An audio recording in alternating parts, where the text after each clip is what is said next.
Alsaciens qui ont choisi de s'expatrier donc du côté de l'Asie. On se retrouve juste après. Merci. Ça fait 12 ans que j'habite à Hong Kong et j'y suis venu la première fois dans le cadre d'un job pour une entreprise française. Et aujourd'hui, nous sommes mariés depuis 5 ans et nos 2 petits-enfants ont 3 ans et Kevin a tout juste 1 an.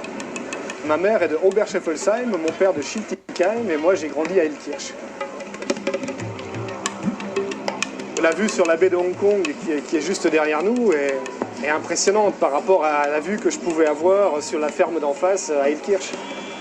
Et tous ces buildings, toute cette activité, tout ce monde, on a l'impression d'être quelque part où vraiment c'est là que les choses se passent, c'est là que les gens font des affaires, c'est là qu'il y a tellement de choses à découvrir que il n'y a pas vraiment un point particulier qui est attirant, c'est plus cette forme de vie différente, cet endroit différent, la proximité de tous les autres pays d'Asie du Sud-Est aussi, la Thaïlande, l'Indonésie, la Malaisie, l'Australie. Ça permet d'aller skier au Japon, ça permet d'aller faire du rafting à Bornéo, ce qui est évidemment beaucoup plus difficile à faire en partant de Strasbourg.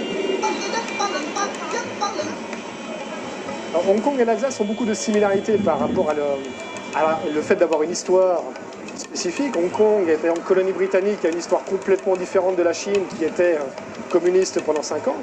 Il y a également un dialecte, le cantonais, qui est parlé ici, qui est différent du mandarin. Il y a également une cuisine cantonaise qui est certainement la meilleure cuisine de toute la Chine. À l'évidence, Hong Kong, c'est un peu c'est l'Alsace de la Chine aujourd'hui.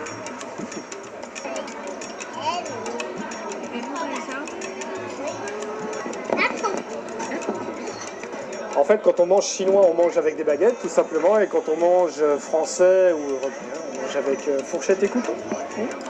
Ça m'arrive parfois de faire la cuisine quand j'ai le temps, ou quand j'ai envie de bien manger.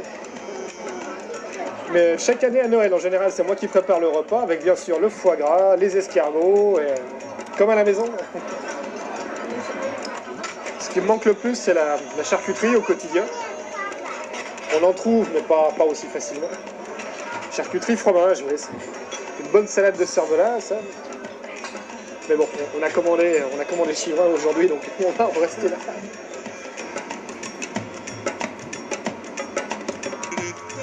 On ne quitte jamais tout, on est quand même constamment en relation avec la famille, j'ai l'occasion de revenir assez souvent en France.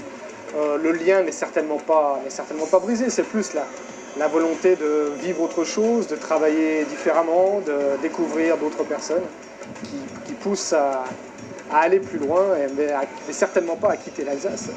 On ne la quitte jamais vraiment. De retour ici au salon de Tourissimo, alors il n'y a pas de mal à se